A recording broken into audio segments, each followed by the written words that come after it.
What inspired you to run for mayor, and what unique qualities do you bring to the position that differentiates you from the other candidates? I first got involved in city government when I was working to lobby City Hall to change some zoning because there was an issue that was threatening my neighborhood. And after the successful stopping of the pawn shop, my neighbors asked me to be the president of the neighborhood organization. And so I served in that capacity for a couple of years. And at that time, I noticed some apathy, whether it was from inside City Hall or whether it was on council or various committees, and I decided that if you wanted to be part of the solution, then you needed to run for council. So I did that, and I was elected, and that was one of the great honors of my life. But it became clear to me very quickly that it's difficult to be one of 11, and if you really want to make change, if you really want to affect the agenda, then you have to be in the big chair.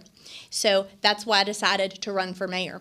I think that, I'm the most qualified candidate, besides having an advanced degree in leadership and, 10 years specific to budget and 10 years in municipal government, this government.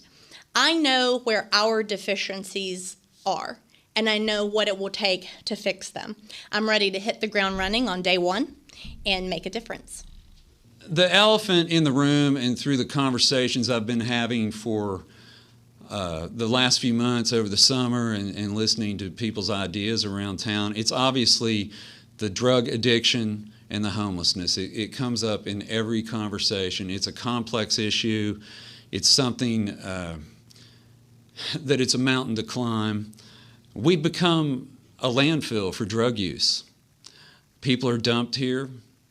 There's different views on this stuff, but the first thing is these recovery houses, while there are a handful that are good, there are many that are just taking money from people. And what I see is the drug dealers are lurking outside these places, looking to get these people hooked back on drugs. So if you eliminate that, first off, you're probably going to get rid of a third of this problem right off the bat.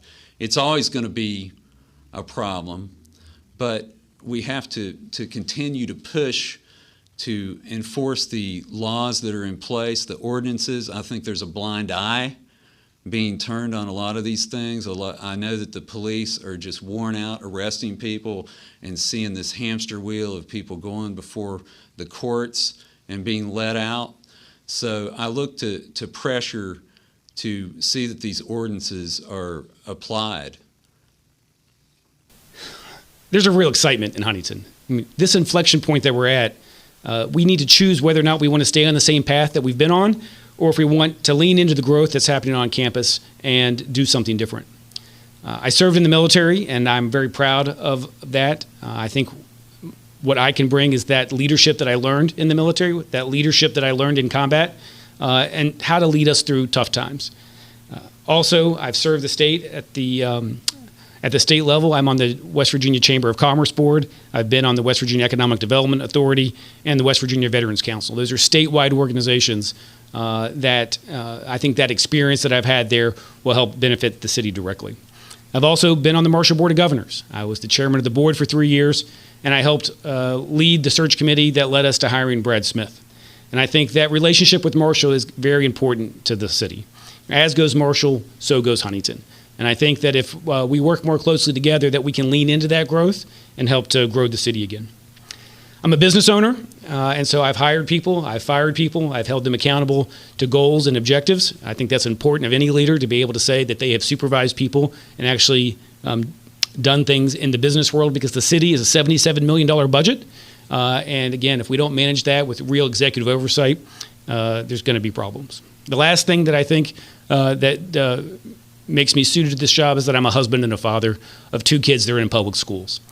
This job is personal to me. The city is personal to me. And making sure that my kids and everyone else that has kids in this community can raise them in a safe and healthy place is really important to me, and I think is one of the reasons I'm running for mayor.